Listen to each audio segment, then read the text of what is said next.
netbooknews.com. Last day at CES 2010 in Vegas. We got back to the MSI booth because I had no time to get my hands on the U135. And as you guys might know, MSI was a game changer on the netbook market because they were the first one to introduce the 10-inch form factor to the netbook devices. So the MSI Wind U100, is a very classic netbook and was a huge bestseller. So it's good to see them coming out with a huge new portfolio of new Pine Trail netbooks. And actually this U135 is the newest edition when it comes to the Intel Atom N450 platforms.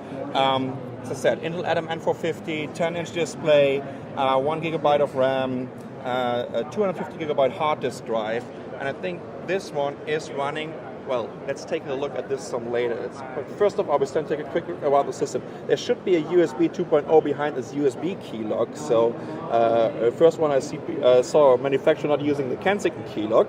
4-in-1 card reader, jacks for microphone and headset, VGA out, Ethernet connector. There's pretty much nothing on the back. And we have the Kensington key lock, PSU connected, 2 more USB 2.0. The design in general reminds me of the MSI Wind U100 series, but they just added a chiclet keyboard. It turned out to be that chiclet is the new black, right? All the netbook manufacturers are coming out with cool chiclet keyboards, and this is really a great keyboard, definitely, and it really adds some extra usability when it comes to writing long emails, long text on a netbook. So I would definitely even prefer this to my Samsung NC10. Trackpad got a little bit better than the first generation of the MSI Wind U100. Still a single mouse button. Feedback is pretty good on this. They're using a glossy display right now. I can't tell you if they will also have a non-glossy one. So this little mirror, hello. This should be a 1.3 megapixel camera. There's a microphone in here. And I can't tell you what kind of battery they're using. This looks to me like a 6-cell battery, a high capacity one.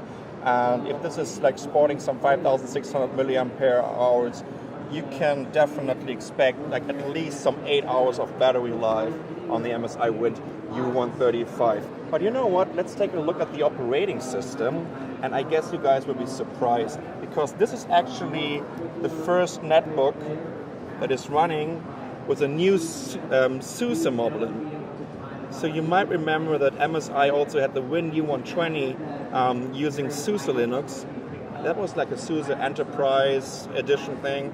But anyways, this one is completely new, and that's the first netbook in the world that is using a Linux based on Moblin, but developed by Suse. Suse, one of the big German distributors when it comes to Linux. So, and what you see over here is a kind of familiar front end of the Moblin operating system. So there are a couple of feeds going on over here, appointments, and over here they're getting some pictures on there, whether it's a Flickr stream. This looks like maybe Twitter. I can't tell you what. No, actually, Tom. I would say that is MySpace, right? Yeah, I can't believe they're still using that. MySpace is still around, right? But besides that, let's take a quick look. It feels pretty much like all the other Moblin version we've seen so far, whether it was Linpus, Ubuntu. What else was there? Who else was? Exandros was also developing on top of Moblin. So yeah, but anyways, that's the first one. It's the first time that we see netbook with Suse Moblin. And yeah, that's the MSI Wind U135 during CES 2010 in Vegas. This is Sasha for netbooknews.com. Thanks for watching.